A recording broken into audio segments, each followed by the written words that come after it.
მოწყვიტეს დანარჩენ სამყაროს და ამ სიბნელეში მიმდინარეობდა უსასტიკესი მკვლელობები. Სხვეპლის რაოდენობა არის აბსოლუტურად უპრეცედენტო ამ სასტიკი რეჟიმისთვისაც.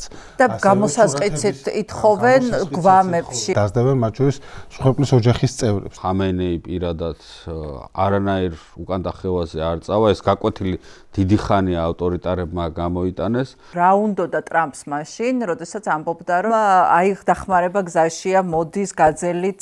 მეორე რამაც ტრამპი შეაკავა, გარდა იმისა, რომ მობილიზება არ აქვს ახლო აღმოსავლეთის სამხედრო ძალების და ამის გადმოსვლას თუ ჭირდება, არის საჰაერო იერიშები არ ამთავრებს არაფერს, მაგრამ საჰაერო იერიშები რეჟიმის თვითონ შიგნით წარმომადგენლებს აჩვენებს მის უმწობას. დაახლოებით 20 წელია კვდება ეს ისლამური რესპუბლიკა და ვერ მოკვდა. ჰეზბოლას მებრძოლებს $1000 უხდიან ხელფასო და ჩვენ $7 გვაძლევენ მხოლოდ, ანუ პასუხის გაცემას ვერ ბედავს, იმიტომ რომ იცის უარის პასუხს მიიღებს, მისი ლიდერები დახოცილები არიან. და სწორედ აქედან გამომდინარე, იყო თუ არა და არის თუ არა საუკეთესო დრო იმისათვის, რომ ასეთი წერტილოვანი დარტყმები მიიტანა. ირანი ხო ვერავინ ვერ გამორიცხავს, რომ 10 წელიწადში და 20 წელიწადში მას ბირთვული იარაღი არ ექნება. შეიძლება ყველამ ერთად ინანოს, რომ ეს მომენტუმი იქნა ხელიდან გაშვებული. ეხლა ვხედავთ, ამიტომაც რაღაცნაირ ნაციონალისტურ ეროვნულ გამათავისუფლებელი ბრძოლის ელემენტებს. არასდროს ისტორიაში არც ერთი რევოლუცია არ მომხდარა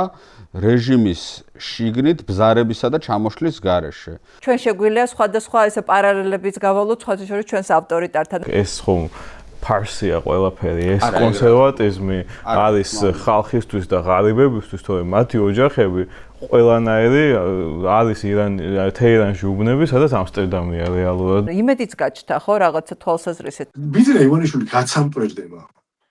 ადგილი აღარ დარჩება, დანის ჩასარტყმელი ადგილი ყველა რო დანები დაირაზმევა ბიძინა ივანიშვილის წინააღმდეგ.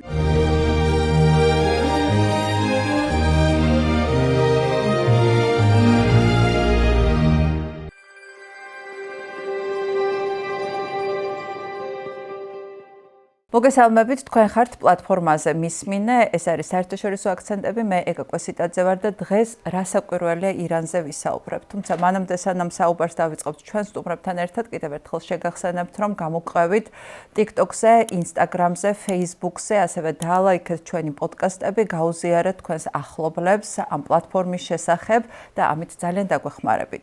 რასაკვირველია, ჩვენი საუბრის თემა არის დღეს ირანი და შესაბამისად ის კონტექსტიც, რომელიც შექმნა ვენესუელაში და გრენლანდიასთან დაკავშირებულმა მოვლენებმა. მაგრამ დავიწყებთ ირანით. გიორგი ლოლაძე, აკა ზარქუა, ორივე რეალ პოლიტიკის მიმოხილველები არიან და ბექა კობახიძე იქნებიან ამ თემაზე ჩვენი პოდკასტის სტუმრები. მოგესალმებით, დიდი მადლობა. მოკლედ დავიწყოთ თუ რა ვიცით დღევანდელი მონაცემებით რა ხდება ირანში, იმიტომ რომ ბოლო დღეების განმავლობაში, იმის გამო რომ არ არის ინტერნეტი გათიშულია, ხელმისაწვდომობა ნებისმიერ ინფორმაციასთან არის უკიდურესად შეზღუდული, მაგრამ რაც ვიცით რა არის? აკა.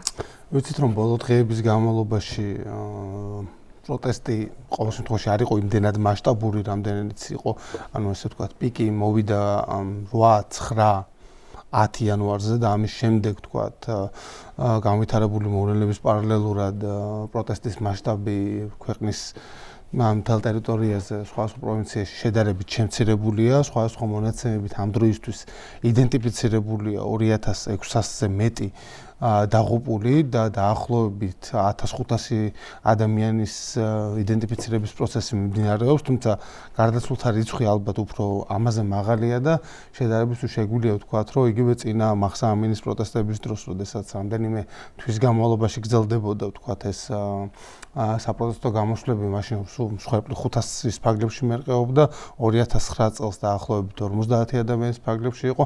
ანუ ერთი სიტყვით დღეს უკვე დადასტურებით შეგვიძლია ვთქვათ, რომ გასული 2 კვირის განმავლობაში ისლამური რესპუბლიკის რეჟიმმა მოკლა უფრო მეტი ადამიანი, ვიდრე მთელი თავისი არსებობის ისტორიაში და მათ შორის ვიდრე გარდაიცვალა 79 წლის აქციების, 79 წლის რევოლუციების დროს, რომელიც 13 თვე გრძელდებოდა.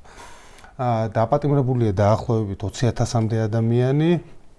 და ეს არის ვითარება ამ მომენტისთვის რამდენადაც შეგვიძლია ვთქვა. აქვე ახლა ჩვენს მაყურებელსაც გაუჩნდება კითხვა, იყო გაცილებით დიდ მსხვერპლზე იყო საუბარი, ხო?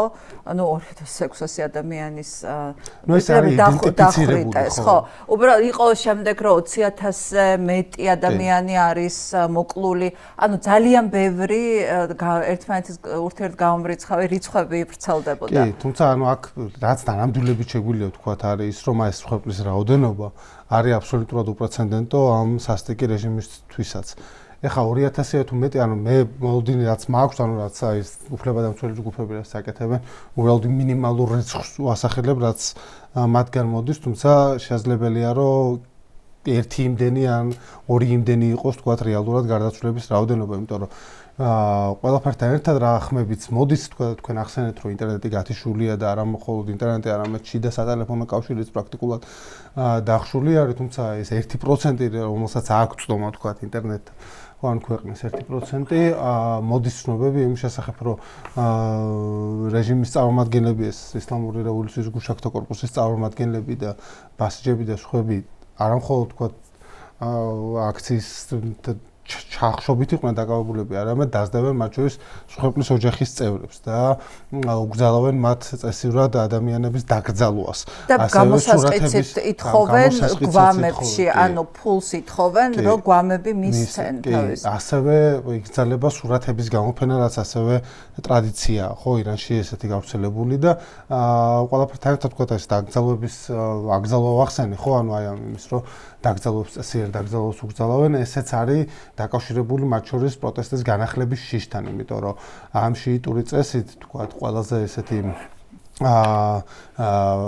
რთული პერიოდი რეჟიმისთვის არის ხოლმე მე-7 და მე-40 დღე შაჰიდის ანუ ამ შემთხვევაში რეჟიმის მსხვერპლის გარდაცვალებიდან 79 წელს ეს იყო რევოლუციური მოძრაობის ფილტვი გახდა, ანუ ყველა ესეთი შეკრება, თქვათ, მე-40 დღეს გარდაიზრდებოდა აუცილებლად ახალ საპროტესტო აქციაში და ამან მისცა რაღაცა რუტინული ხასიათი ამ გამოსვლებს და სწორედ ამის ეშინიათ აქედან გამომდინარე ჩვენ რაც ვნახეთ ახლა ეს არის რომ ალი ხამენეის დოქტრინის მისი თქვათ რაც მას ჩამოყალიბებული აქვს სხვა წლების განმავლობაში და რითიც მოვიდა ის ხელისუფლებაში ამ დოქტრინის ესეთი როგორ თქვა სრულად მიუკარებელი აღსრულება ისინი თავს უწოდებენ პრინციპალისტებს მათი მთავარი როგორ თქვა გაკვეთილი რაც მათ გამოიტანეს 79 წლის რევოლუციიდან იყო ის რომ ეს რევოლუცია შესაძლებელი გახდა შაჰის უფხობის გამო იმის გამო რომ ამაზე ცოტა მოგვიანებით ხოთ შორის ძალიან კარგი ანალოგია ამ რევოლუციასთან და შაჰის ბოდიშთან დაკავშირებით შეგვიძლია ამაზე ვისაუბროთ უბრალოდ აი რომ ამოვწუროთ თვითონ ახალი ამბები ანუ რა ხდებოდა ამ ერთი კვირის განმავლობაში და რომ გადავიდეთ აი ტრამპის განცხადებებზე ხო ისიც შეიცვალა ტრამპის განცხადებები როგორი დინამიკით იცვლებოდა ბოლო ერთი კვირის განმავლობაში იმიტომ რომ თავიდან იყო მუქარა შემდეგ თქვა რომ დახმარება გზაშია არ შეშინდეთ და მერე თქვა რომ აი მოვაგვარე ყველაფერი აღარ იქნება მკვლელობები სიკვდილით დასჯა აღარ იქნება და თითქოს ამით ჩაწყნარდა ამბავი და ჯერ არ ვიცით რა ანუ ინფორმაცია რა ხდება ახლა ირანში არაფერი არ ვიცით ხო აი ტრამპის განცხადებებსაც რო გამოვეხმაურეთ და საერთაშორისო რეაქციას იმიტომ რომ ძალიან უკმაყოფილოები არიან თვითონ ირანელი უფლებადამცველები იმ რეაქციით რაც მოყვა ირანში ამ სასტიკ მკვლელობებს რეჟიმის მხრიდან. მოგესალმებით, რა თქმა უნდა, დიდი მოლოდინი არსებობდა რაღაც ფორმით ამერიკის შეერთებული შტატები ჩაერთვებოდა ამ პროცესში და მხარდაჭერას აღმოუჩენდა ამ საპროტესტო მოძრაობას და რაც მთავარია ისარგებლებდა იმით, რომ ეს რეჟიმი არის ყველაზე სუსტი თავისი არსებობის ისტორიაში ყველა თვალსაზრისით სამხრეთო ეკონომიკური, პოლიტიკური და რაც თორე ლეგიტიმში და ლეგიტიმაციის თვალსაზრისით, თუმცა როგორც ჩანს ეს მოჯერეთი მოუმზადებლები იყვნენ ამისთვის, იმიტომ რომ მთელი კონცენტრაცია ვენესუელაზე ჰქონდათ და მეორე მოულოდნელი იყო, მესამე არის ის რა თქმა უნდა, რომ განსაზღვრული მიზანი არ არსებობს, ხო? შარშან იცოდნენ, რომ ძირითად საქმეს ისრაელი გააკეთებდა, მათ უბრალოდ ჰაერში საწვავი უნდა შეევსოთ ამ რევოლუციის ფინალებისთვის და ასევე დახმარებოდნენ საჰაერო თავდაცვაში მაგრამ ბოლო დღეს რა თქმა უნდა ჩაერთო ამერიკის შეერთებული შტატები და დაბომბა ბირთვული ობიექტები, თუმცა ძირითადი საქმე უკვე მაშინ გაკეთებული იყო და ეს იყო კონკრეტული შეზღუდული მიზნის სამხედრო ოპერაცია. დღეს ესეთი შეზღუდული მიზანი არ არსებობს, ხო და ჯერ კიდევ დიდი მსჯელობები მიდის ამერიკის ეროვნული უსაფრთხოების აპარატში და ყველა ამ უწყებაში რა არის რეალისტური სამხედრო გზა იმისთვის, რომ ეს რეჟიმი ისე დაასუსტო და ჩამოიშალო და აქ განხილება კიბერთავდასხმებიდან ამ გუშაქთა კორპუსის შტაბების დაბომბვამდე ყველაფერი. თუმცა გაზომვადი არ არის ეს მიზანი რამდენად რეალისტური და წარმატების მიღწევადია, იმიტომ რომ იქ სამხედრო ობიექტს ბომბავდა ნადგურდება და აქ არ იცი ამას რა შედეგი მოხვება. მეორე რამაც ტრამპი შეაკავა, გარდა იმისა, რომ მობილიზება არ აქვს ახლო აღმოსავლეთის სამხედრო ძალების და ამის გადმოსვლას რო ჭირდება, არის პოზიცია სხვა არაბული ქვეყნების, ხო, რომლებიც ძალიან უფრთხიან ირანის ირგვლივ და ირანში დიდ ომს. ერთი იმიტომ, რომ ისინი პირდაპირ სამიზნე გახდებიან, როგორც კი ამერიკის შეერთებული შტატები მათ დაბომბავს, იმიტომ რომ ამერიკული ბაზებია მათ ტერიტორიაზე, ასევე ირანმა შეიძლება აქვე ყატარიდან ბაზის ალუდეიდის კი ხო, დაიხურა, რაც მოხდა ამ კვირაში იყო, რომ ბაზა დაიხურა და პერსონალის გაწვევა მოხდა. ნაწილი პერსონალის, იმ ნაწილის, ვინც ასე ვთქვათ, არააუცილებელი პერსონალია. ხო, ეს იყო და თითქოს ეს იყო რაღაცა მინიშნება. ხო, ეს იყო მინიშნება, კი ბატონო, ასევე ხო და კატარსაც და ამ ქვეყნებსაც ერთი იმიტომ არ უნდა თუ სამიზნე გახდებიან და მეორე რატომაც არ უნდა ბოლო 3 წელიწადში ძალიან შეიცვალა ვითარება და ძალთა ბალანსი აღმოსავლეთში, ახლო აღმოსავლეთში ირანი აღარ არის ესეთი ძალის ცენტრი და იმ მასშტაბის საფრთხე ამ ქვეყნებისთვის როგორიც იყო და პირიქით დღეს მათ ეშინიათ ახლა საუდის არაბეთის დომინაციის და მისი გაზდის ჩვენ ხედავთ უკვე მათთვის აი ყოველ ქვეყნებს კატარს, ემირატებს და სხვა და ჭირდებათ ირანი? სუსტი ირანი მაინც რომელიც დააბალანსებს საუდის არაბეთს, იმიტომ რომ ჩვენ ვნახეთ იემენში პირდაპირ ომში არიან ფაქტობრივად ემირატები და საუდის არაბეთი ერთმანეთის წინააღმდეგ, იმიტომ რომ სხვადასხვა ძალებს უჭერენ მხარს. ხედავთ ასევე რომ საუდის არაბეთის ბრწყინვალე ურთიერთობა აქვს ამერიკის ამ ადმინისტრაციასთან და უკვე 75-ებზეც მიიღებს მარაწუდომას. აქედან გამომდინარე მათ ეს შიშიც აქვთ. აი ეს ორი ფაქტორია ძირითადი. რაც შეეხება თავად ტრამპის мотиваციას, ხო?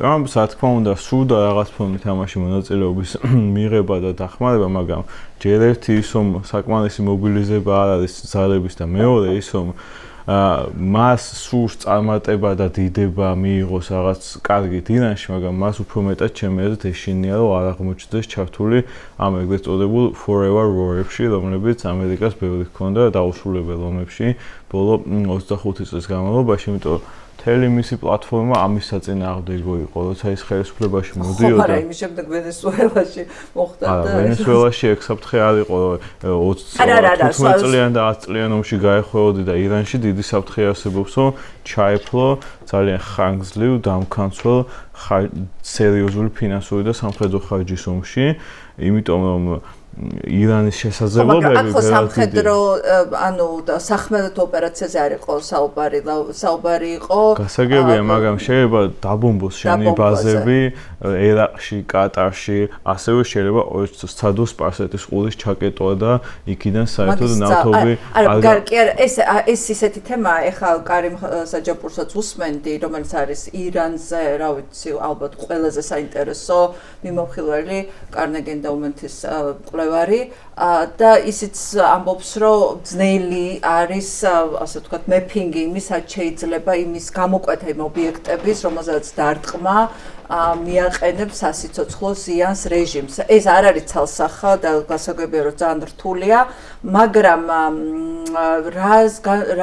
რა უნდოდა ტრამპს მაშინ, როდესაც ამბობდა, რომ აი დახმარება გზაშია, მოდის გაძელით ეს შეიძლება იყო мотиваციის მიცემა დემონსტრანტებისთვის, რომ კიდე გამოსულიყვნენ და მეტი ხალხი გამოსულიყო ქუჩაში და ასე შემდეგ. ამიტომ ესეთ ხელშესახები არაფერი არ ჩანდა იმის საჩვენებლად, რომ მართლა დახმარება გზაში იყო და აი ისო დავასრულო ასევე ირანის საკითხზე, რასაც ვფიქრობ, არის რომ ირანის ბირთვული პროგრამა ძალიან დაზიანდა წინა ომში, მაგრამ არის ცნობები, რომ მათ აღადგინეს თითქმის სრულად ბალისტიკური რაკეტების პროგრამა, ის ტემპების წარმოების აღადგინეს, მათ ჩინეთი ეხმარებათ ამ ბალისტიკური რაკეტების წარმოებაში, ტექნოლოგიაში ჩრდილოეთ კორეულია და ეს ბალისტიკური რაკეტები ასობით ნებისმიერ შემთხვევაში შეუძლებელია ყველა ჩამოაგდო და საფრთხეს ქმნის მაინც ისრაელისთვისაც და ამ არაბული ქვეყნებისთვისაც, ასევე მათ შეუძლიათ ეს ნავთობის საბადოები დააბომბონ და ძალიან ბევრი მექანიზმი აქვს ირანს, მაგრამ ჯერჯერობით ირანი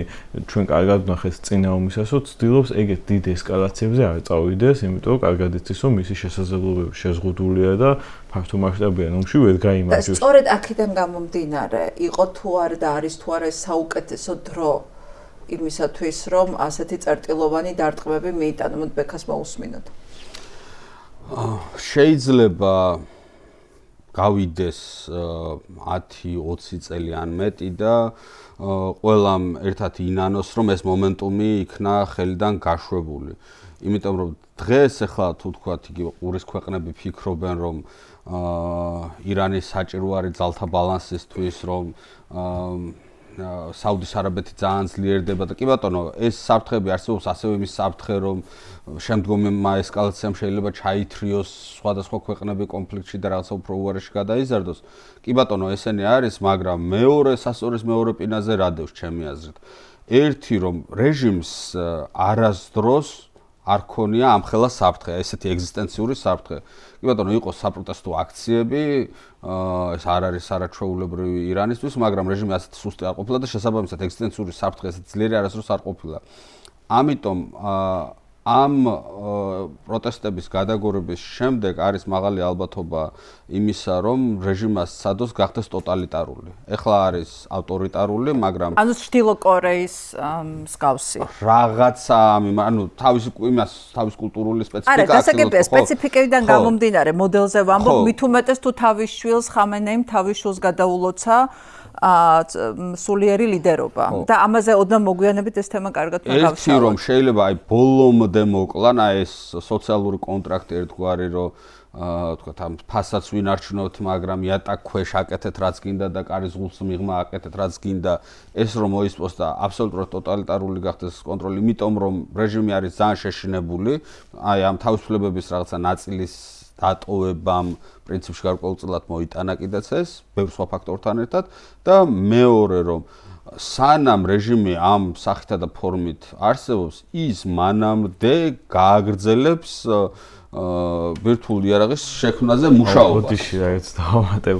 ეგუისთვის უნდა აკრძალონ ყველაზე მეტად ეგეთი ცხოვრების წესით ამ გუშაქთა კორპუსის გენერლების შვილები და ოჯახის წევრების ცხოვრობენ. აქ ეს ხომ ფარსია ყველაფერი, ეს კონსერვატიზმი არის ხალხისთვის და ღარიბებისთვის, თორემ მათი ოჯახები ყველანაირი არის თეირანში უბნები, სადაც ამსტერდამია რეალურად და იქაც მორალის პოლიცია შედის და არავინ. არა, რა თქმა უნდა და ხა ყოველთვის აი როგორც ფხენიანში რო არის, რომ არის უბნები, რომელიც არის აი ცეკას მაღაზიები რო იყო ასე რომ თქვათ, ხო? არის უბნები, სადაც მხოლოდ ელიტა შედის, ევროპული კაფეებიც არის, ყველაფერი არის, ხო? ანუ ეს რა თქმა უნდა შენარჩუნება, მაგრამ ამის იქით ელიტის ესე იგი თავისუფალი ცხოვრების მიღმა არსებობს სივრცე, მათ შორის ჩვეულებრივი ადამიანების თავისუფალი ცხოვრებისთვის და ეს ანუ dissent, ანუ უკმაყოფილება და სხვანაირად მოაზროვნების სრული ამოძირკვისკენ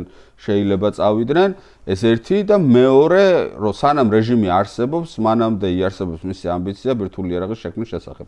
94 წელს, როცა დღის წესრიგში კლინტონის ადმინისტრაციის დროს დადგა ჩრდილოეთ კორეის სრული განადგურება და ეს იყო არაჩვეულებრივი მომენტუმი ბევრი ფაქტორის გამო და ნუ მაშინ იფიქრეს, რომ ნუ ახლა ჩრდილოეთ კორეა ძალიან სუსტია, ვის რას უშავებს ამ ეტაპზე, შიმშილობა იყო მაშინ ჩრდილოეთ კორეაში 1.5 მილიონი კაცი დაიღუპა და მოდი ხა რას ვერჩით, იმიტომ რომ ხა შეუტიოთ ეს სეულს დაბომბავს, იქნება უამრავი მსხვერპლი, ბირთვული იარაღი არ აქვს და არავინ არ ელოდა რომ მაშინ ჩრდილოეთ კორეა ბირთვული იარაღი შექმნიდა.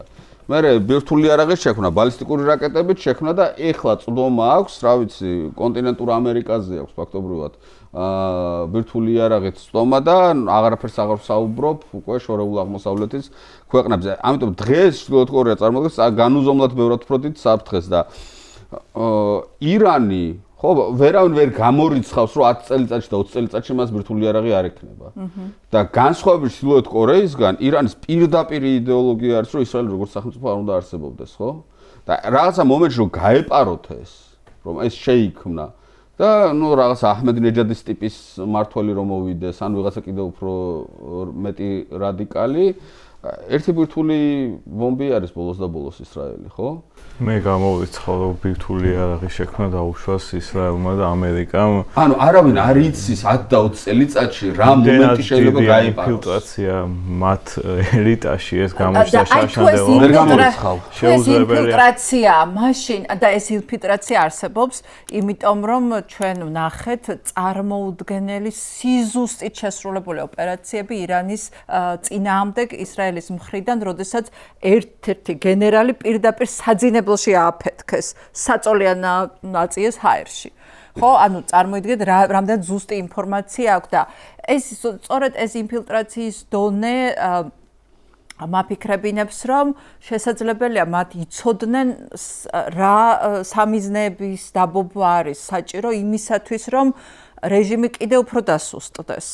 აკა ხო, ანუ აქ რეალურად რამდენიმე ვარიანტია. და ამ თემაზე რას ფიქრობ ხო კიდე? კი, ანუ მე მგონია, რომ ბექარას სამოსამის თეორიული საფრთხე მაინც არსებობს, ანუ ჩვენ ვერ გამოვიცხავთ იმას ვერასდროს, რომ თქვა იგივე პაკისტანის ატომური პროგრამა შეგვიძლია გავხსენოთ, ხო, ანუ მაგრამ აქ რეალურად რაღაც ართულებს ამას პაკისტანისგან განსხვავებით, რომ პაკისტანს ჰქონდა ამის შესაძლებლობა, აქ მაინც ისრაელის დაზვერვის ელემენტი, ანუ იმდენად ეს ეჯი, იმდენად მაღალია, ხო, უპირატესობა ამ ირანული და დაზვერვის აპარატის წინააღმდეგ, მაინც უფრო ამის შანსი მე ნაკლები მგონია, მაგრამ რეალურად ახლა ბექარას სამბოს არის ეს მომენტუმი, ხო, ანუ მომენტუმი იმის, რომ გაქვს აბსოლუტური ესეთი იდეალური შტორმი ისლამური რესპუბლიკის, სადაც გაქვს სტრუქტურული პრობლემები, ყველა სტრუქტურული პრობლემა, რაც შეიძლება არსებობდეს ესეთი ავტორიტარული რეჟიმისთვის. ირანში დღეს გაქვს სახეზე, ანუ ეს არის 70%-იანი ინფლაცია საკვებზე, ეს არის სოციალური კონტრაქტის დარღვევა, მათ შორის, ხო, ანუ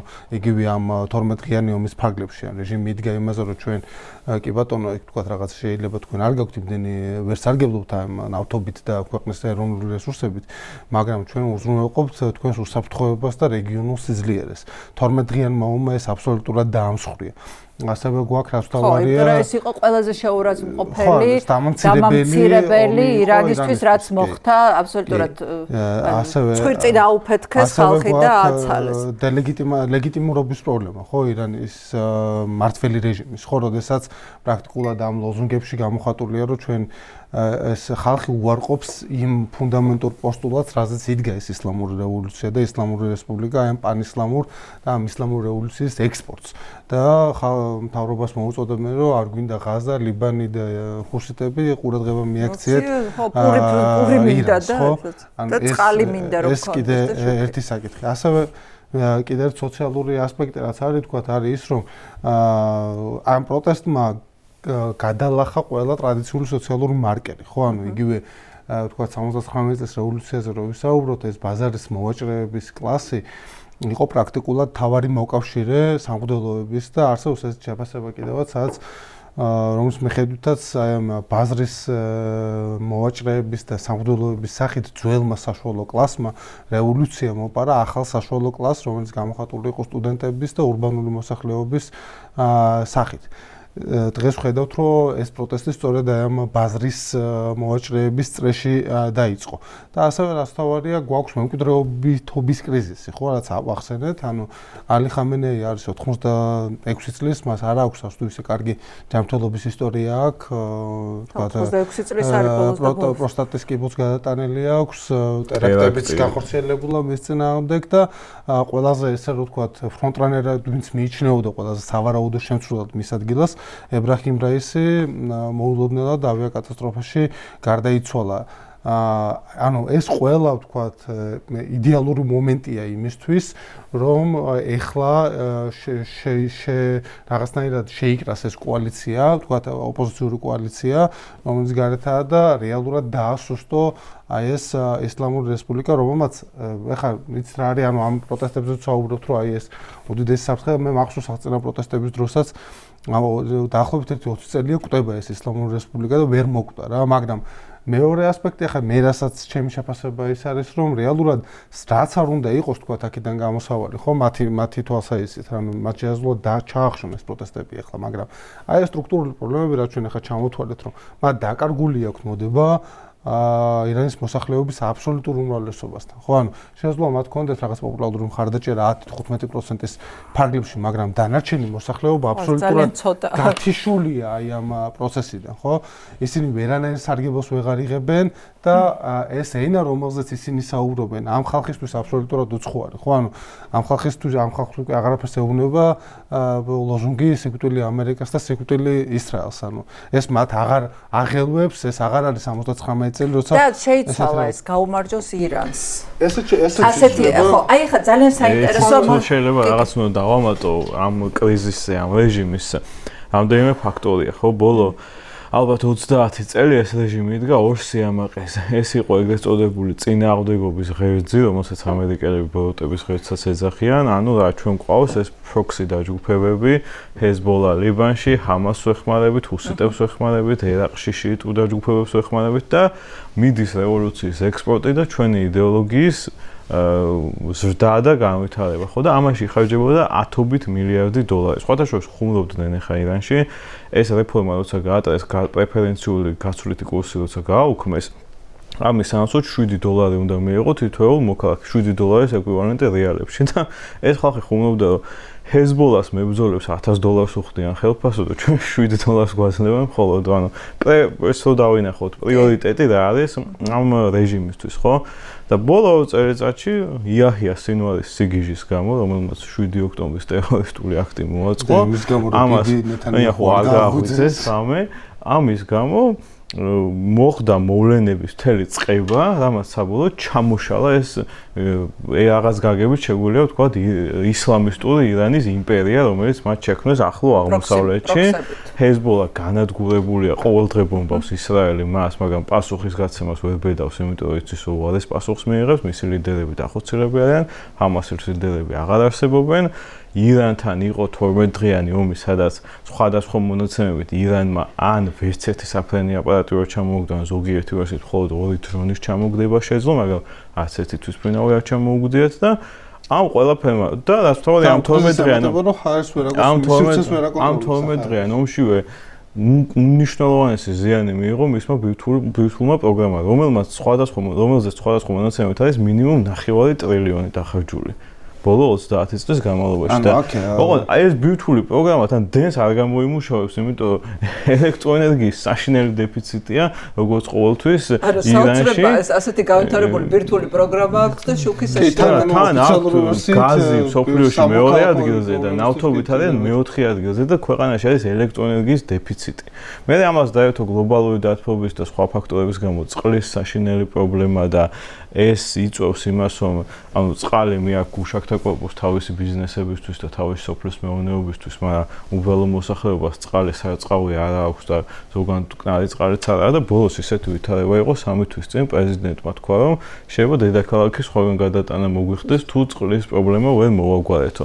და ამას კიდე ერთი ინდიკატორი, ეს ხო ჩამოთვალე რა პრობლემები აქვს და რამდენ რაღაცაში დამარცხდნენ, მაგრამ შიდა ლეგიტიმაციის კრიზისზე მეტყველებს საპრეზიდენტო არჩევნებზე აქტივობა რამდენია ხოლმე ირანში და 2017 წლიდან ეს მოდის ქვემოთ და ბოლოს 2024 წლის საპრეზიდენტო არჩევნებზე აქტივობა პირველ ტურში იყო მხოლოდ 40%.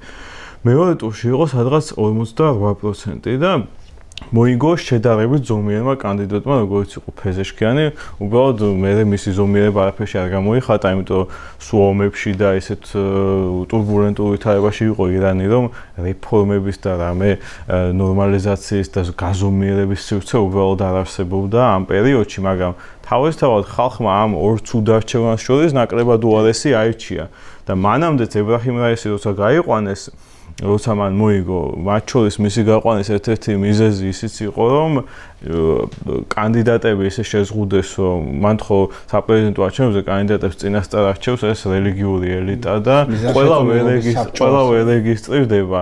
ამიტომ როგორც წესი კანდიდატების კომბინაცია ისეა დაალაგებული, დიდად მოულოდნელობები არ ხდება. მაინც ის იგებს, იყო ეს ალბათ 2015 წელს იყო 2005 წელსაც შეგვიძლია ვთქვათ, რომ აჰმადინეჯადმა რომ რაფსანჯანის მოუგო ეგეც შეიძლება ითქვას. 2009 წელს მիր ჰოსეინ მოსავი მოუგო უბრალოდ გამარჯვება არ ჩათვალეს და იყო თანამოძრაობა.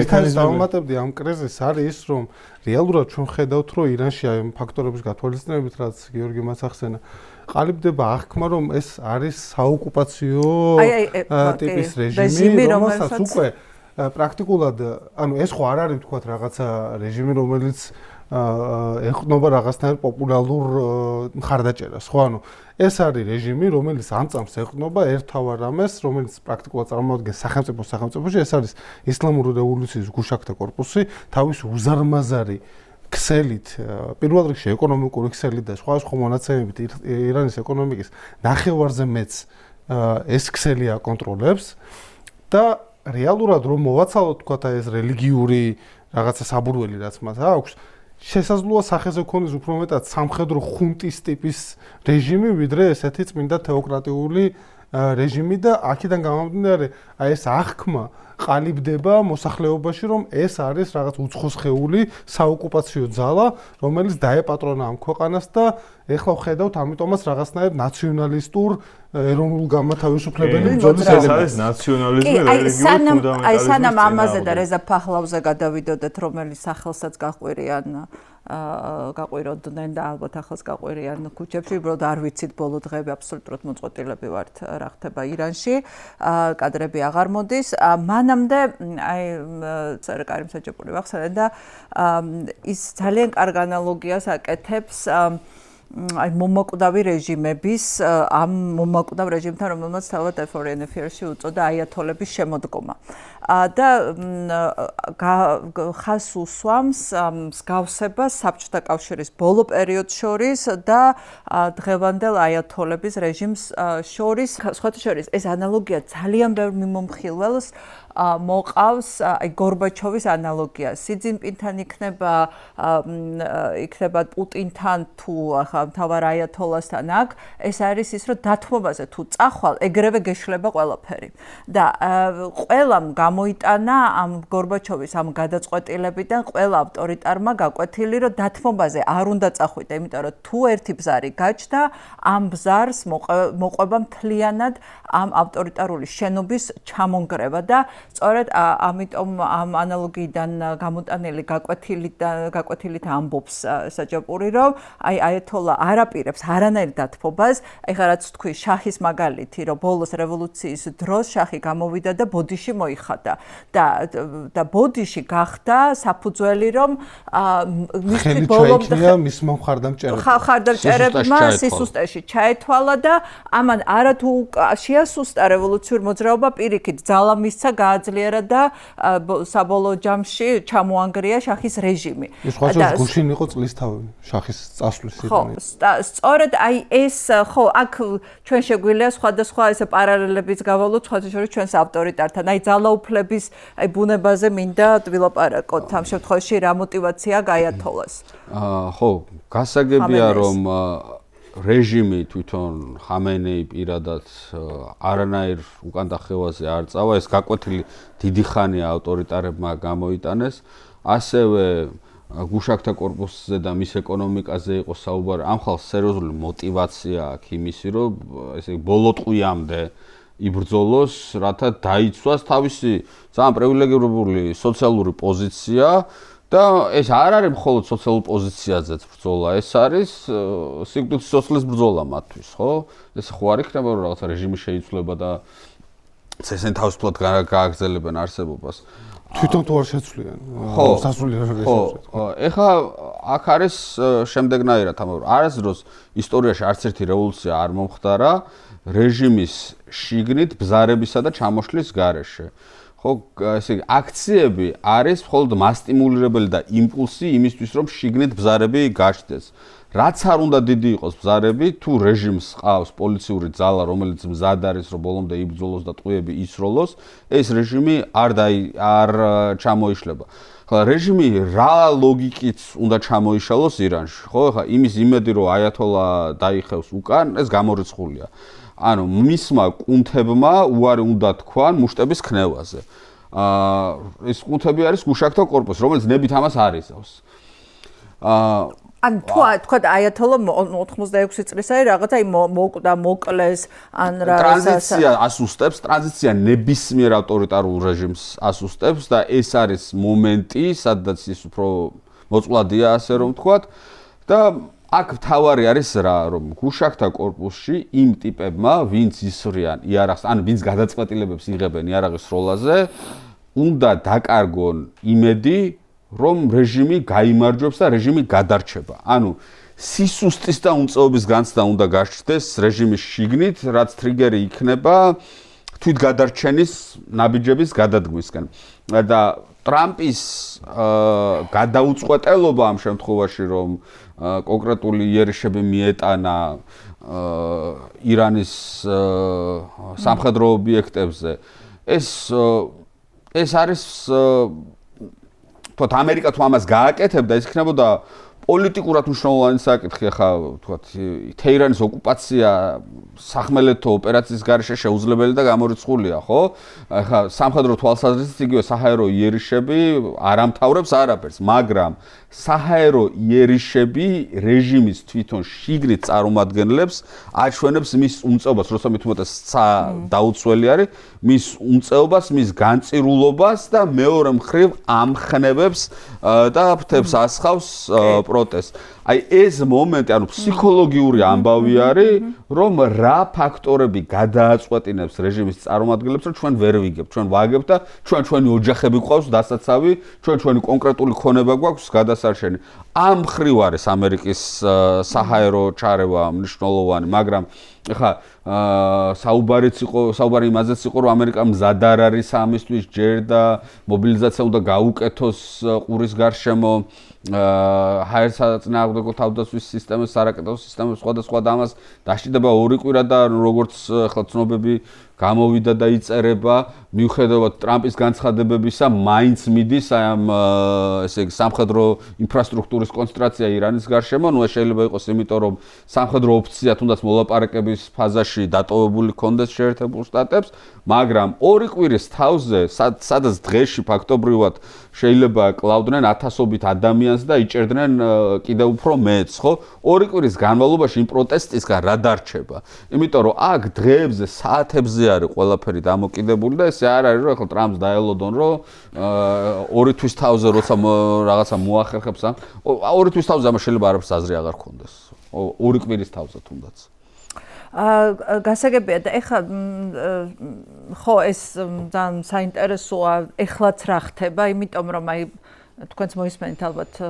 გუშინ ყავდა ამ ამპურს ერთ-ერთი წარმომადგენელი ვიღაც პროფესორი მათი იდეოლოგი ერთ-ერთი და რომელიც ლაპარაკობდა რომ არაფერი ესეთი არ მომხდარა პირიქით დემონსტრანტები რომელიც იყვნენ ტერორისტები და გარე ტერორისტული ჯგუფებისგან დაფინანსებული ისინი იბრძოდნენ და მოკლულებს შორის ძირითადად თუ არის პოლიციის ძალებიო და ეხლა ის წახოდა რომ სიმშვიდეა ირანის ქუჩებში და ამას მოყვა ტრამპის განცხადება რომ აი სასჯელი სიკვდილით დასჯა აღარ იქნება, იმიტომ რომ საუბარი იყო რომ სიკვდილით დასჯა დაიწყებოდა ერთ-ერთი დემონსტრანტით და ეს ტრამპაც თქვა რომ ეს გადაიდო და რაღაცა თითქოს ისეთი განცდა იყო რომ აი ხა ყველაფერი ჩაწყნარდა და ჩვენ მივაღწიეთ რაღაცა შეთანხმებას შიდა რეჟიმთან რომელიც კარგად იქცევა ეხლა რომ მოკლედ ამ დემონსტრანტების მკვლელობაზე ხელი აიხოს ესეთი განცდა იყო ხო? ყოველ შემთხვევაში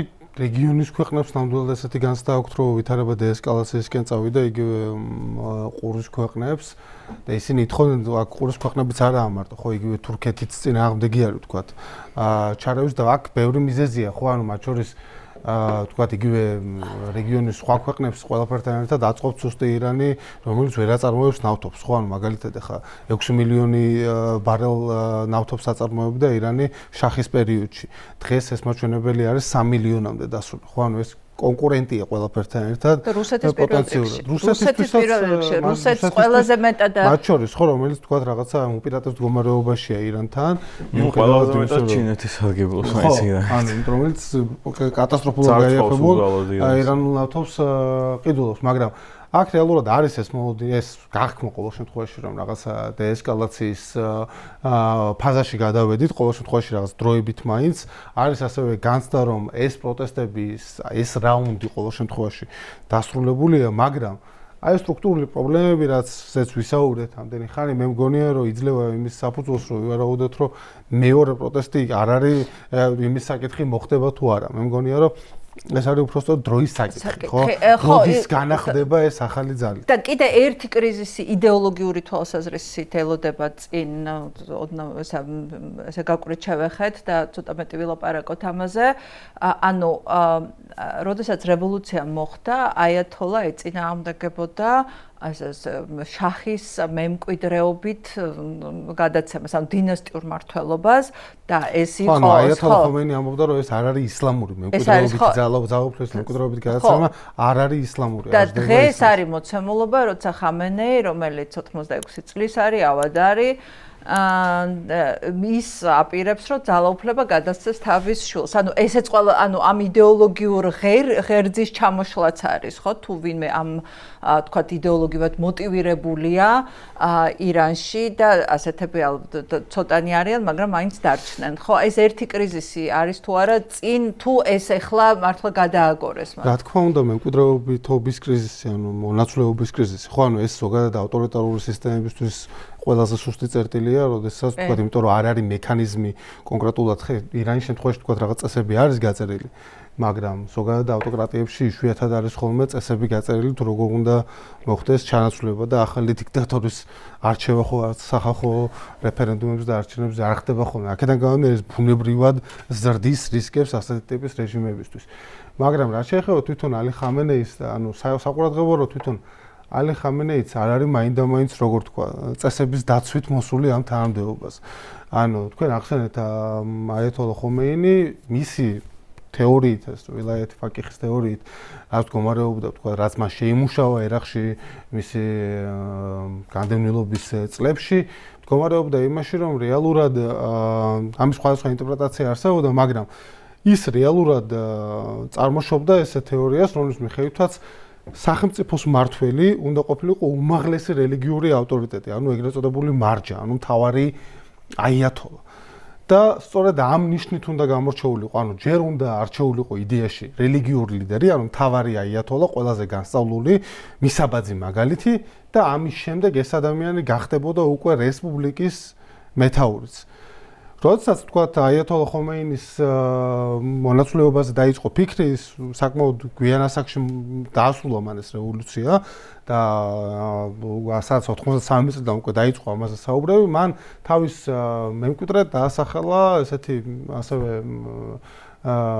შიიტი სასულიერო პირი აიათოლა მონთაზერი, რომელიც მიიჩნეოდა მის თავად მემკვიდრედ.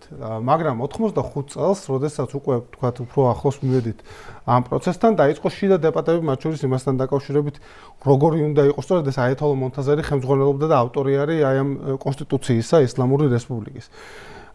მაგრამ საბოლოო ჯამში ისე აღმოჩნდა, რომ აიათოლა მონთაზერი უფრო ესე ვთქვათ დამოუკიდებელი აზროვნებისკენ იყო მიდრეკილი, მან გააკრიტიკა 1988 წელს ერაყთან ომის დასრულების შემდეგ მაშინ გაიმართა დიდი რეპრესიების ტალღა ირანში და დაახლოებით 5000 ადამიანი სიკვდილით დასაჯეს და მან ეს გააკრიტიკა და მიიჩნია არასწორად და ამის შემდეგ აიათოლა ხომეინიმ ჩაანაცვლა უარი თქვა აიათოლა მონთაზერის როგორ თქვა კურთხევაზე, როგორც მის შესაძლო მონაცვლეზე და აქედან უკვე დაიწყო ძიება ალტერნატივების და სწორედ აქ ჩდება აიათოლა ალი ხამენეი, რომელიც იმ დროს იკავებს პრეზიდენტის პოსტს და არათუ მარჯას სტატუსი არ აქვს, ხო, ანუ ყველაზე განსწავლული მღვდლის, არამედ არ აქვს სტატუსი თვითონ აიათოლასიც, ანუ რეალურად მისი არჩევა მოხდა აი ამ ისლამური წესების დარღვევით.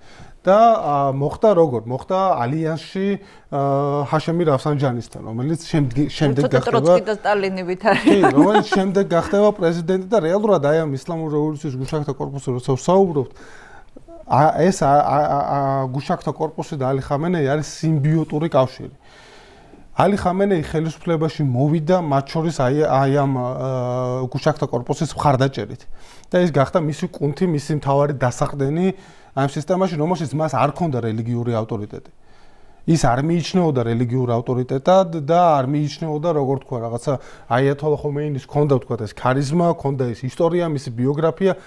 ალი ხამენეის ბიოგრაფია არ იყო ესეთი შთამბეჭდავი. თუმცა ერაყთან ომში გამოიჩინა თავი. ერაყთან ომში რა თქმა უნდა გამოიჩინა თავი, მაგრამ როგორ თქვა, შიდა თქვა აი ამ სასულიერო წრეში ის არ მიიჩნეოდა როგორც ყველაზე განათლებული ან ყველაზე რაღაც მისაბაძ მაგალითად.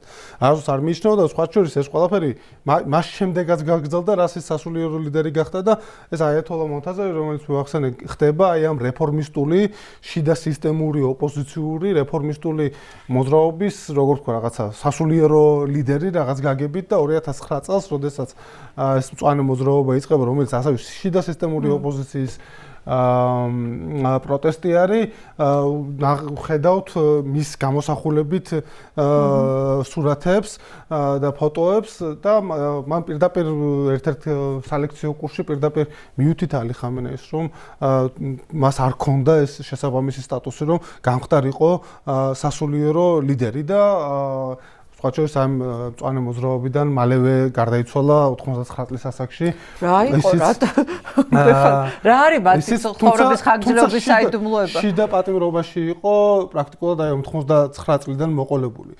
რეალურად და ამ პრობლემა რაც ახლა ისლამური რესპუბლიკის წინაშე დგას და ამ შახზე როცა ვსაუბრობ და რატო არის ეს შახი ეს პოპულარული, მათ შორის ერთ-ერთი ახსნა არის ის, რომ სხვა არაფერი აღარ დარჩა ამ ხალხს. აი ეს შიდა სისტემური ოპოზიცია, რომელიც არსებობდა და ალი ხამენეი ხშირად იძახდა, რომ ჩვენ გვაქვს დიდი ფლოტილია, ბევრი გემით, სხვა გემით, მაგრამ ეს ყველა გემი ერთი მიმართულებით უნდა მიცურავდეს.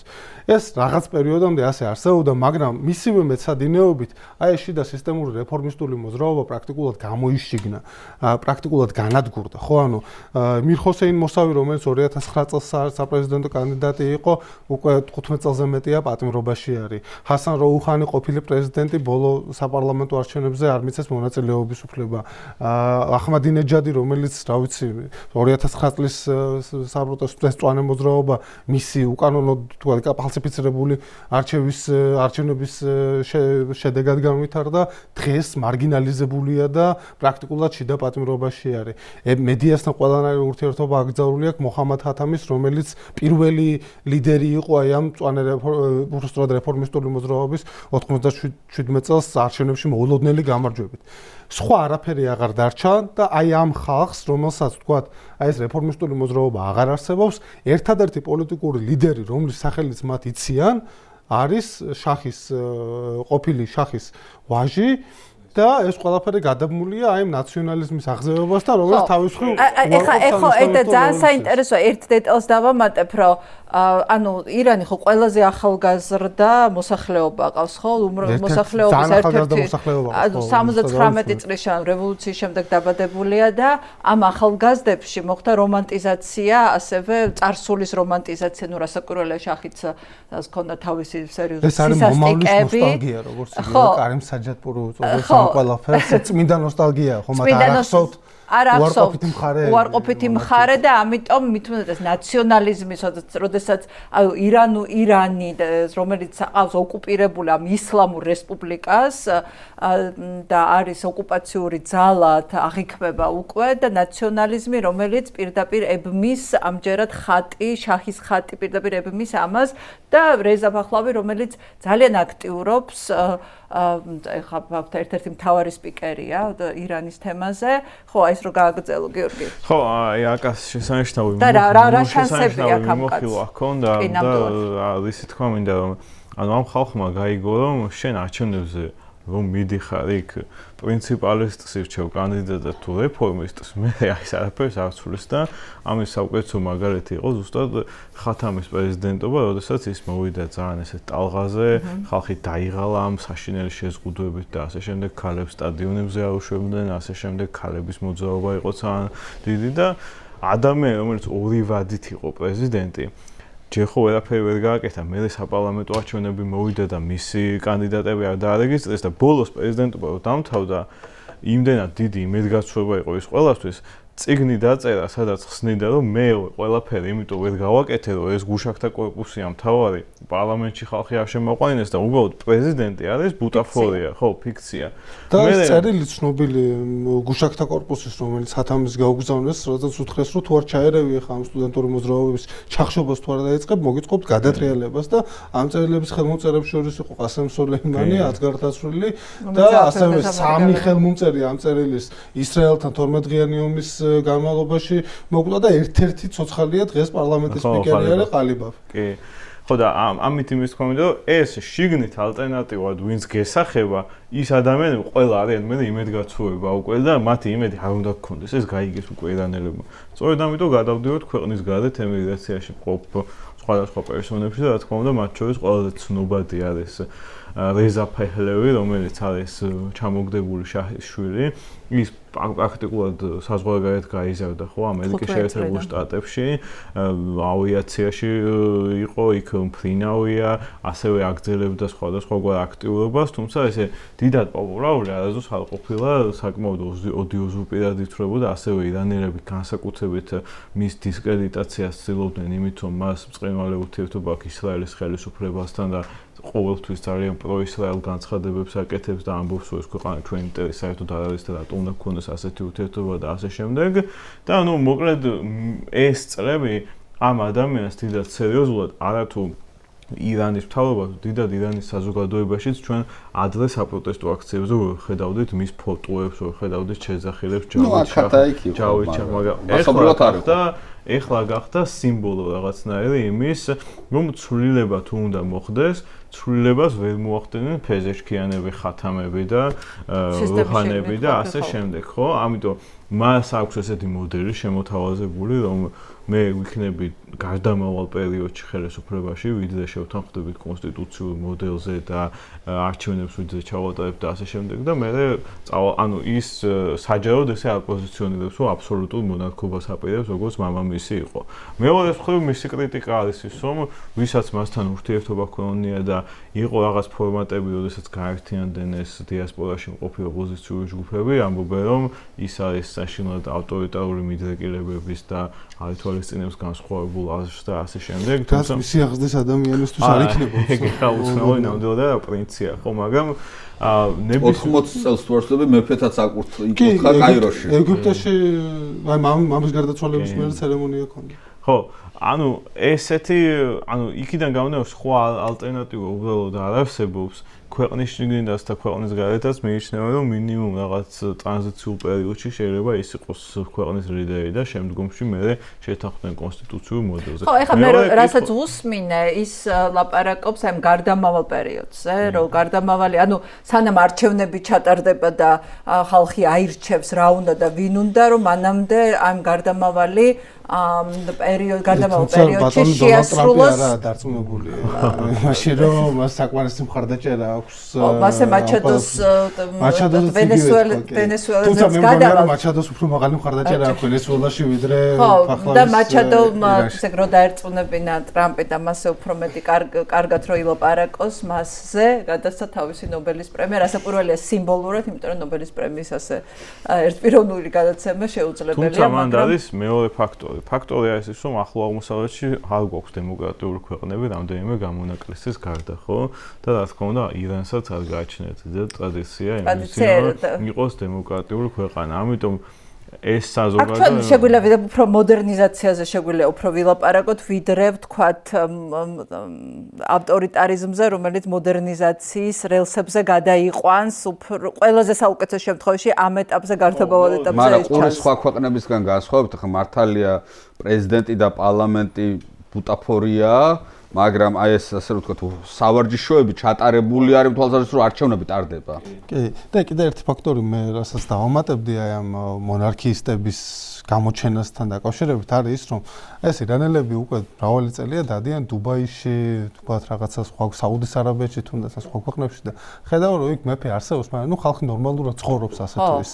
ანუ ეს თქვათ მონარქიის წინააღმდეგობა და მიუღებლობაც აი ამ ელემენტმა შედარებით შეამცირა, მაგრამ მე არ მგონია რომ ფახლავი არის რაღაცა თქვა ყველა ის ხალხი ვინც დღეს ქუჩაში გამოდის ფახლავის უწევს ხას ან თუნდაც ყველა ის ხალხი ვინც ფახლავის სახელს იძახის გულწრფელად ფახლავის ხარდამჭერი იყოს. ეს არის რეჟიმის გაბრაზების ყველაზე ეფექტური ფორმა, ანუ არა, ხოდა თან ახლა რაცა ანუ თან რა ალტერნატივა რა არის, იქაც ჩაარის და ეს კაცია. ერთადერთი რაც შეგვიძლია ნამდვილად თქვათ, რომ უპრეცედენტო იყო, არის ის, რომ აი ამ აქციებსაც რო დავაკვირდეთ 28 დეკემბერს დაიწყო, ნელ-ნელა იკრებდა ტემპს, მაგრამ ეს არ იყო იმ მასშტაბის, რაც იყო 2022-23-ში.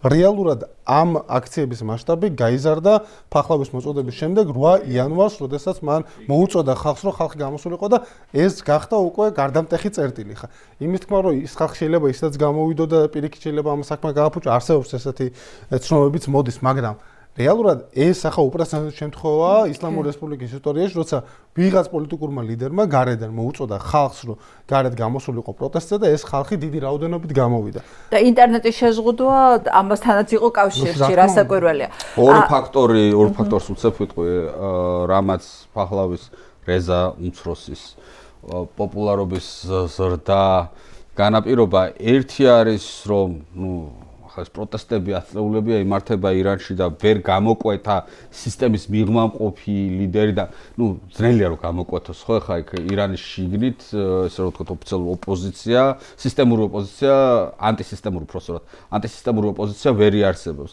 და ვერავინ ვერ გამოკვეთა, ახლა ეს ტრადიცია არსებობს, ირანს მართლა 3000 წლოვანი ლამის მონარქიის ისტორია აქვს, არ არის ეს რაღაცა უცხო ტერმინი მათთვის და ამიტომ ისევ ფახლავი.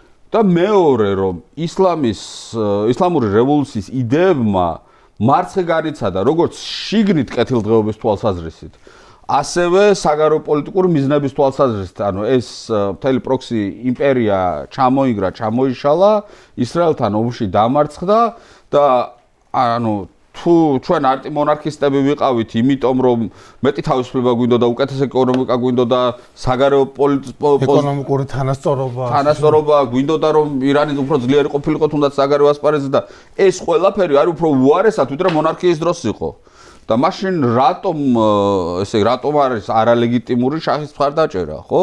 შესაბამისად, ეს ფაქტორები იწვევს ამ კაცის ლეგიტიმაციას, მაგრამ მეორე ამბავია ის, რომ ათასობით ადამიანი რომ იღუპება და ეს კაცი რომ ტელევიზორიდან ლაპარაკობს ამას და რაღაცა ამერიკიდან და თბილად ხო? ვირჯინიიდან, მერილენდიდან. ხო, ეხლა მოდი, ობიექტურები რომ უნდოდეს შესვლა ჯერ არ შეუშვება და მე იქვე მოკლავენ, ასე რომ ანუ შიგნი არავინ არ არის ის, ანუ ცოცხალი ვერ დარჩება ვერავინ. ან გარეთ ვერ დარჩება საუკეთესო შემთხვევაში ვერავინ, ვინც იქნება ლიდერი. ამიტომ ეხლა აი ამის თქმა, ესეთი არ არის სამართლიანი არ არის, ნების შენ კი არ ამბობ, მაგრამ ზოგადად იმის თქმა, რომ კაცი გარედან მოგვიწოდებს, იმიტომ რომ შიგნით არავინ ცოცხალი ვერავინ ცოცხალი ვერ დარჩება. ის რომ ის გარეთაა და 18 წელს წავიდა მე მგონი სასწავლებლად ტექსასში, ამ საავიაციო სასწავლებელში და მას შემდეგ არ ყოფილა. ასევე არის კრიტიკის ერთ-ერთი ხაზი, რომ ის აბსოლუტურად არ აქვს მოდება იმის შესახებ თუ რა ხდება ამ ქვეყანაში, ხო? ანუ იქ შესაძლოა რაღაც პროვინციებში მისი მხარდაჭერა უფრო მაღალი იყოს ვიდრე ზოგში.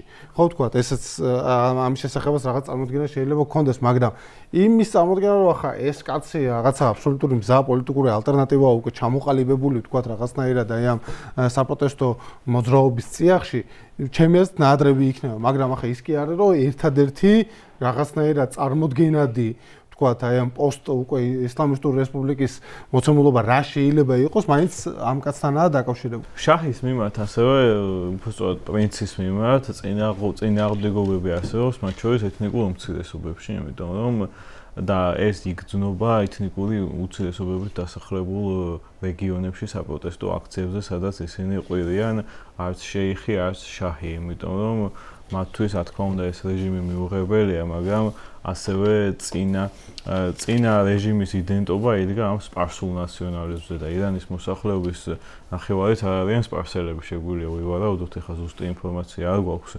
და ეს რეჟიმი დგას იმაზე, რომ არ არის ეთნიკურად აზერია.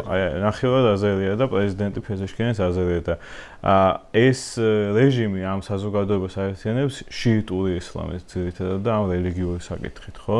და აქ კითხვა ჩნდება იმიტომ იმ წინა რეჟიმის დროს საკმაოდ დაჩაგრულები იყვნენ ეს ეთნიკური უმცირესობები, ეს თამამაშებული აქვს თქო და ახლა დაჩაგრულია ასე რაღაცა ბიზნესები. გარკვეული თვალსაჩინო ამ რეჟიმში პირიქით ესენი ელიტა გახდნენ. თუმცა მაგას რო ხედავთ, მაგ საფრთხეს პირველი რასაც ამბობს, რომ რა პრინციპების უგლივ ერთიანდებით არის, რომ ირანის ტერიტორიული მთლიანობა, რა თვითონ აი ამ შახის.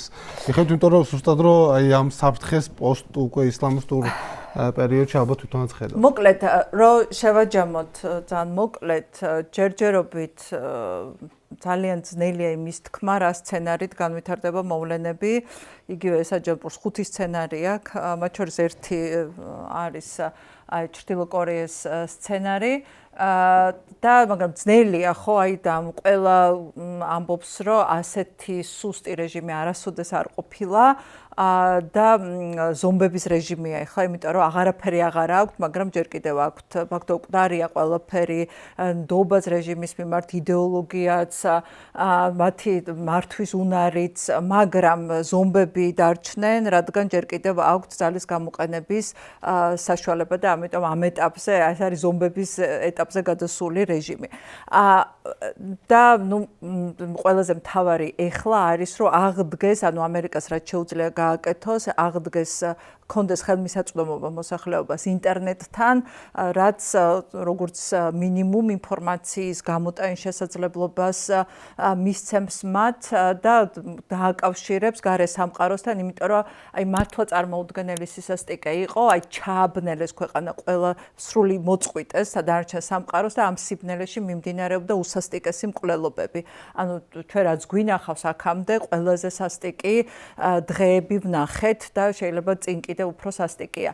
მაგრამ რო გავშალოთ კონტექსტი რა ხდება ზოგადად, იმიტომ რომ ძალიან დიდი ცვლილებების რევოლუციური ცვლილებების პერიოდია და ახალი წელიც ასე დაიწყო ვენესუელადან მადუროს გატაცება, რომელმაც დიდი კითხვები გააჩინა და ძალიან სერიოზული შფოთვა გააჩინა საერთაშორისო წესზე, საერთაშორისო სამართალთან მიმართებაში და მეორეს მხრივ გრენლანდიის მიმართ გამოთქმული პრეტენზიები ტრამპის, რომელიც აქვე უნდა ვთქვათ, რომ სხვათა შორის გრენლანდიის მიმართ გრენლანდიის შემოერთების სურვილი ეს ტრამპის უნიკალური სურვილი არ არის. მე-19 საუკუნეში და მე-20 საუკუნეში სხვადასხვა პრეზიდენტს ჰქონდა, თუმცა ვერც ერთმა ვერ შეძლო ამის განხორციელება. აი ეს რა მაგრამ სახელშეკრულება დაიდო და დარეგულირდა ეს საკითხი 1951. მოკლედ ის ყოველთვის იყო არქტიკა ინტერესი ამერიკის და რატომ ამაზეც ვილაპარაკოთ. ანუ კონტექსტი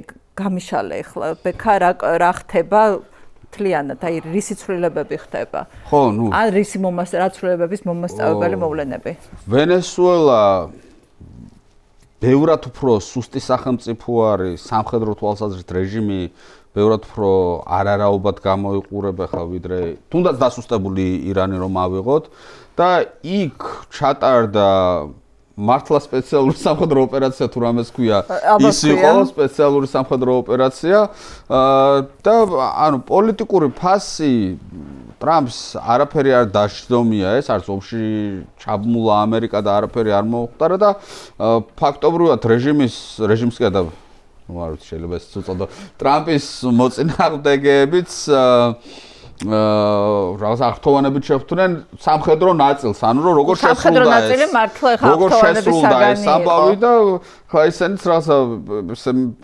ბავშვებივით არიან რა ეს ჯეიდი ვენსები და ტრამპი და ესენი რომ ხო არა მაგარი რაღაცა სათამაშო რა კარგად და უნდათ იყოს სურვილი რომ რაღაცა ეგეთი გაემეორებინათ, მაგრამ მეორე მხრივ არის იმის ინსტინქტი რომ დაუსრულებელ ომში ჩაბმა არ უნდათ ეს არის რაღაცა აი უდათ კაფიო ხაზის გავლება ობამასთან, ბუშთან, რომ ჩვენ ესეთ შეცდომებს აღარ დაუშვებთ და როგორც კი რაღაცა ესეთი სერიოზული საფრთხე დაინახეს ამისა, რომ ესეთი იოლი ლუკმა არ არის ირანი, ნუ უკან დახევას ხედავთ ჩვენ ამ შემთხვევაში.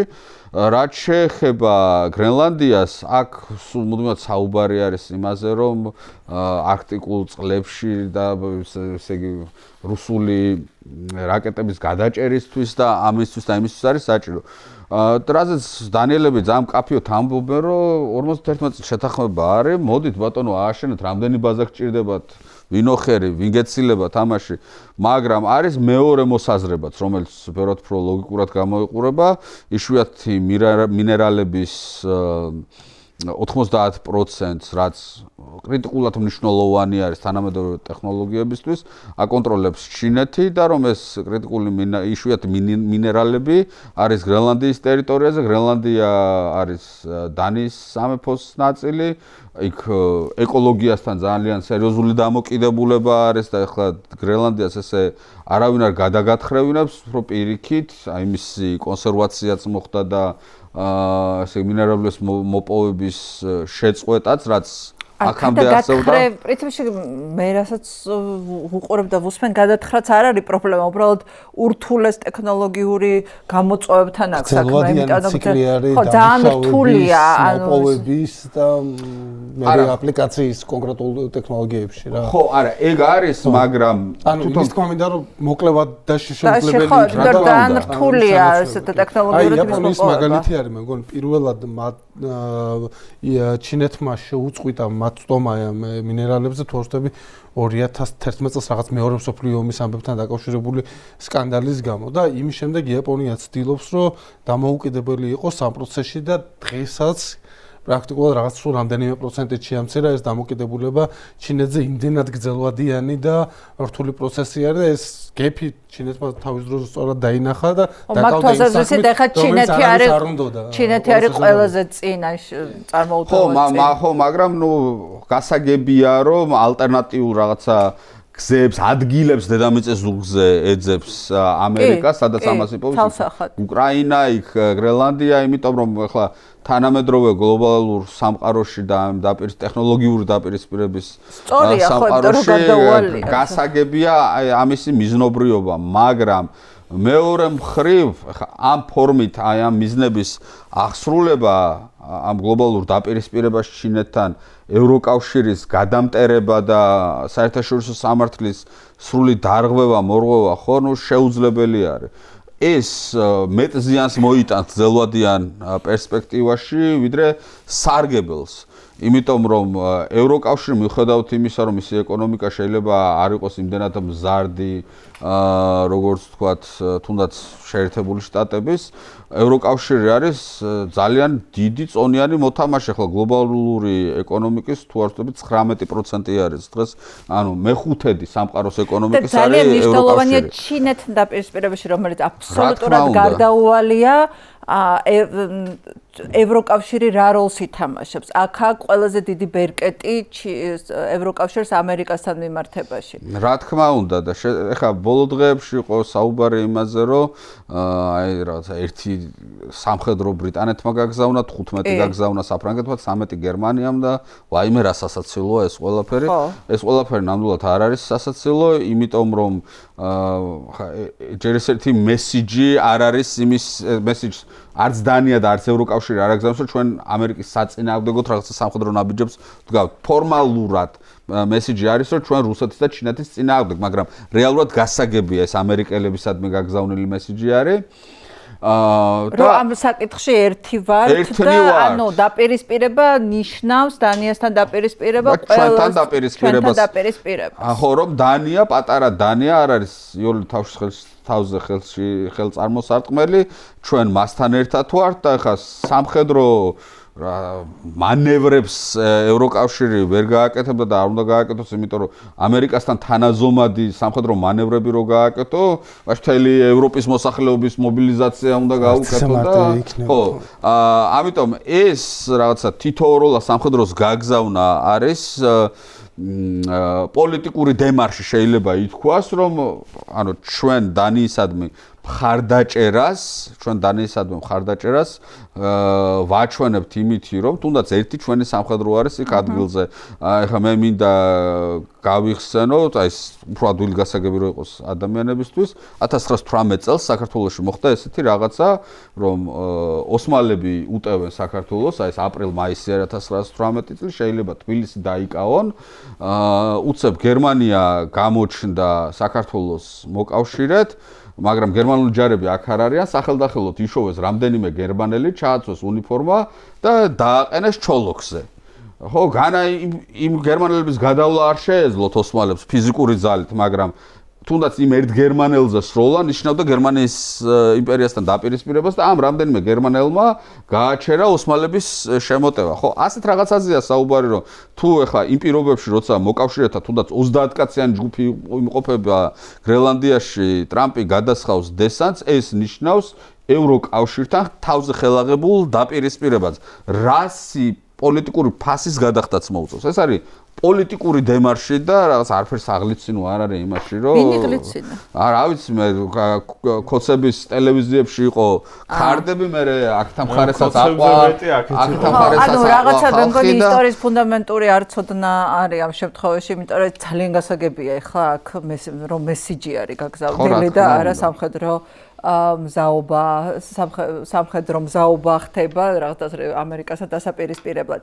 მოკლედ, აი ხა მთლიანობაში რო შევაჯამოთ, ეს წელი დაიწყო თან იმედის მომცემია, თან ფოთვის ამღუძრელია, რომ რაღაცა ფუნდამენტურად იცვლება თუნდაც ამ საერთაშორისო წესრიგის სამართლის ამბავით. ეხლა ამ ვენესუელას ამბავსაც ორი მხარე აქვს, საერთაშორისო სამართალი ცალსახად დაირღვა, მაგრამ ესეთი დილემური კითხვა რა ხდება მაშინ, თქვათ, როდესაც იგივე ვენესუელა ძალიან სასტიკი რეჟიმი იყო, კიდევ უფრო სასტიკი, ანუ ირანზე სასტიკი რეჟიმი, ეხლა მხოლოდ ჩრდილოეთ კორეა თუ შეიძლება იყოს, იმიტომ რომ აქ არის არა მხოლოდ პოლიტიკური ავტორიტარიზმი, არამედ სოციალური ავტორიტარიზმიც, ეკონომიკურიც და როდესაც წყალს და ელემენტარულ რაღაც ვერ უზრუნველყოფს რეჟიმი, ერევა მიკროცხოვრებაში ჰიჯაბი ატაროს თუ სახლში რო არის რა დალიოს და რა არ დალიოს. ანუ ტოტალიტარიზმი ეს არ არის ავტორიტარიზმი მხოლოდ რასაკვირველია. და აი ესე სიბნელეში რო ხვრეტს ადამიანებს, რო ნადირობს ადამიანებზე, ხო? აი ამი უნდა ჩაერიოს თუ არა დასავლეთი თუ თვალები უნდა დახუჭოს ამაზე, იმიტომ რომ ჩარევის შემთხვევაში დაარღვევს საერთაშორისო სამართალს. აი მილოშევიჩის შემთხვევაში რაც იყო ხო გამოწვევა. ანუ ეს გამოწვევაა ხო რა ვშვებით, ანუ სუვერენიტეტი უფრო მაღლა დგას, ჩაურევლობის პრინციპი თუ ჩარევა მაშინ, როდესაც 10,000-ობით ადამიანი დგას სიკვდილ მისჯილი შეიძლება იყოს, ხო? აი ეს დილემა შემოვიდა ძალიან სერიოზულად. და უღოვია საერთაშორისო სამართალი ვენესუელაში. კი ბატონო, არა. ანუ ეგ გასაკვირი არ არის ეხა. აქ მთავარი რითიც ხელმძღვანელობს ჩვენ კი ვჯელობთ იქ ადამიანის უფლებების დარღვევაზე, მაგრამ ეგ ნამდვილად არ ადარდებს ამ ადმინისტრაციას. თვითონ ამბობენ ვენესუელაში. არა, მაგრამ ეს დილემა ხო არის ხა ჩვენთვის არის, ჩვენთვის არა, ზოგადად არის ისტორიული დილემა ეს ლიბერალური დემოკრატიის. ამერიკის ხელისუფლებისთვის არ არის. სხვა кейსებისგან განსხვავებით ანუ სიტყვაზე, როცა შეიჭრებოდა ერახში ამერიკა, მაინც პრეტექსტი ყალბი იყო ეს, მაგრამ პრეტექსტი მაინც ის იყო, რომ ბირთვული არას ხნის. ნუ ყალბი ყოველ შემთხვევაში თვითონ ჯეროდათ, ანუ იმ დასკვნის რაც ჰქონდათ, რომ სანამ საქმე რაღაცა, ამის ჯეროდათ. რომ გლობალურ საფრთხეს ქმნის და ასე შემდეგ, ანუ ყოველთვის იყო რაღაცა საერთაშორისო უსაფრთხოებაზე, სამართალზე, ადამიანის უფლებაზე აპელირება შეფუთვა მაინც ყოველთვის ეს. დილობდნენ რომ გაეროს უშიშროების საბჭოს ეს მიიღო. ხო და ეხლა არის რომ კაც მოვიპარეთ, იმიტომ კი არა რომ დემოკრატია გვინდა ჩვენ და ხალხის გათავისუფლება გვინდა. ნავთობი გვინდა, ანუ ამას რაღაცა ესე ბრუტალურად მე არა ვარ ტრამპის დამცველი, მაგრამ ამ კაცის მოპოვებას მოყვა ამ პატიმრების გამოშვება, ანუ ეს რაში ჯდება? ამის თქმა ეს ხო პირველ რიგში შენ გაზიანებს და შენ. ხო, მაგას ტრამპის რიტორიკის მიღმა დავინახოთ რა ხდება ამისი თქმა. დავინახოთ ამერიკის პრეზიდენტია. ანუ არა. მე ვამბობ, რომ დილემა არსებობს რეალურად. ეს დილემა არის გამოწვევა საერთაშორისო ლიბერალური წესრიგისთვის. დღეს გამოწვევა არის ალბათ ტრამპის ქცევები, განსაკუთრებით გრენლანდიასთან მიმართებაში უბრალოდ არაფერში არ ჯდება.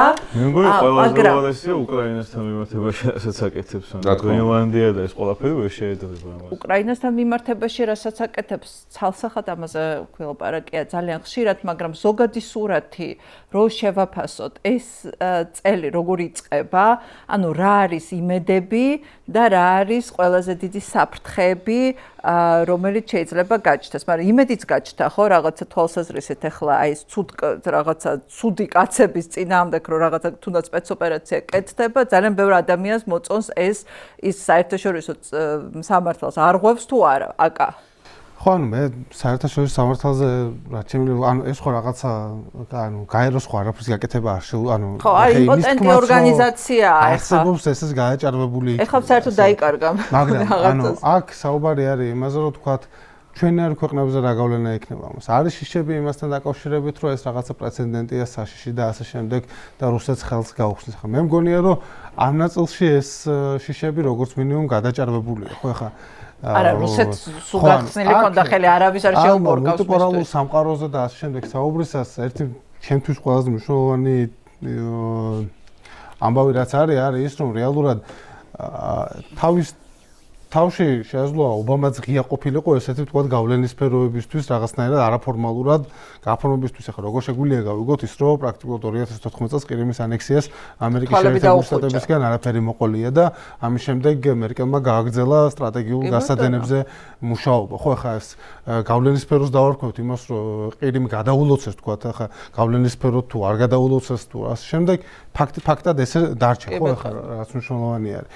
ეხა ის რომ დონალდ ტრამპი არასდროს არ ყოფილა თქვა ამ რაღაცა ლიბერალური ინტერნაციონალის მიმდევარი ეს თავიდანვე ჩანდა, არასდროს არ დაუმალავს, არასდროს თავი არ მოუკატუნებია რომ რაღაც ამ წესებზე დაფუძნებული წესრიგის წესებზე დაფუძნებული წესრიგის დიდი დამცველი იქნებოდა არასდროს. ეხა ის რომ თქვა მისი მოქმედებები რაღაც თვალსა ისეთ აჩქარებს აი ამ ეროზიას კი ბატონო ეს შეიძლება ასე იყოს, მაგრამ სხვა მხრივ ახლა რუსეთს ხელის გახსნა ამისთვის არ ჭირდება. ეს არის ყველაზე სასაცილო არგუმენტი. ეს მულტიპოლარული წესრიგი შედგეს, ამას ჭირდება რამდენიმე ცენტრი, რომელსაც ექნება შესაბამისი რესურსი, შესაბამისი ეკონომიკური რესურსი, შესაბამისი სამხედრო რესურსი, ხო? და მარტო ეკონომიკური რესურსიც არ არის საკმარისი და ჩვენ ხედავთ ახლა კულტურული გავლენაც ხო მათ შორის იგივე კულტურული ჰეგემონია არის უდიდესი ბერკეტი. თუ ეს ბერკეტი არა, ამას რუსეთის ირგვლივ პირობითად ანუ შეგვიძლია ჩვენ ვთქვათ რომ აი ეს ქვეყანა რომელიც 4 წელია ცდილობს დაფაროს მანძილი დონეცკიდან კრამატორსკამდე ომის ხანგრძლივობამ რომელმაც გადააჭარბა უკვე მეორე სამამულო ომის ხანგრძლივობას და ამ პროცესში დაკარგა სირიის სტრატეგიული მოკავშირე, ვენესუელაში სტრატეგიული მოკავშირე, სომხეთში ვერ დაიცვა მეორე სტრატეგიული მოკავშირე ყარაბაღში. აქვს ამ ქვეყანას იმის რესურსი ეკონომიკური, პოლიტიკური თუ კულტურული რომ იყოს ამ მულტიპოლარული წესრიგის ერთ-ერთი პოლუსი. მე მგონია პასუხი ნათელია და ეს არის სირთულე, ხო? ანუ ჩვენ არც ვერც ამ მულტიპოლარულ სამყაროს გამყარებას ვხედავთ, იმიტომ რომ არ არის ეს რესურსი. შესაძლოა იყოს თქვა ორი ქვეყანა, რომელსაც ამის გაკეთება შეუძლია, თქვა ერთი ამერიკა და მეორე ჩინეთი. თუმცა იგივე თქვა ახლა პრეცედენტზე როცა ვსაუბრობთ, ვერავინ ვერ გეტყვით დასუსტებით, შეძლებს თუ არა პირობითად რაღაც ჰიპოთეტურ სცენარში ჩინეთის სახალხო გამათავისუფლებელი არმია ისეთი ოპერაციის ორგანიზებას, რაც შეძლო ვენესუელაში ამერიკამ. ხო, ანუ და გატაცებას ლაიცენკტეს გატაცებას იმიდან ტაივანის პრეზიდენტის სასახლიდან. ისე სხვათა შორის ეგ თან საინტერესოა, იმიტომ რომ სანამ უკრაინაში შეიჭრებოდა რუსეთი მითი რუსული არმიის სიძლიერეზე იყო ძალიან დიდი და გავლენიანი, რომელიც ჩამოიშალა სამკვირაში. სამკვირაში რომ უნდა დაეპყრო უკრაინა ზუსტად იმ პერიოდში. დაკავშირებით არის ეს, რომ რეალურად არმიის ეფექტურობა იზომება მოქმედებაში.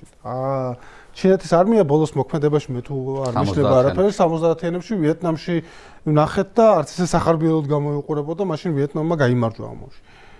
ამის შემდეგ ჩინეთის არმია არავის არ უნახავს მოქმედებაში. ხა იმას არ ნიშნავს რომ თქვა ისინი ისევე ჩავარდებიან როგორც რუსები ჩავარდებიან, მაგრამ დემოგრაფიულადაც ძალიან დიდი გამოწვევა აქვს ერთ ბავშვიან და ის კორუფციული სკანდალები რაც არმიაში ბოლო წლებში განვითარდა, როცა სტრატეგიული სარაკეტო დაჯგუფების მეთაური დაპატიმრებულია, როცა სახმელეთო ჯარების მეთაური დაპატიმრებულია, როცა ცენტრალური სამხედრო კომისიის თავმჯდომარის ანუ სი ძინპინის მოადგილე გარიცხულია პარტიიდან ცოტა ხნის წინ. ეს მეტყველებს რომ თქვა ყოველ შემთხვევაში სი ძინპინი არმიაში რაღაც გარკვეულ პრობლემებს ხედავს. ანუ ის რომ თქვა ეს მულტიპოლარული წესრიგი შედგეს, უნდა არსებობდეს ეს პოლუსები, რომელსაც ექნება ამის შესაძლებლობა. ამიტომ ჯერ ამას ვერ ხედავთ და ხედავთ რაღაცნაირ უწესრიგობას, ხო? როდესაც თქვა ეს თუ კიდე ცნობილი ფორმულა რაც არის, ხო, რომ ანუ ძლიერები აკეთებენ იმას, რაც მათ შეუძლიათ და სუსტი იტანჯება თავისი ხვედრით.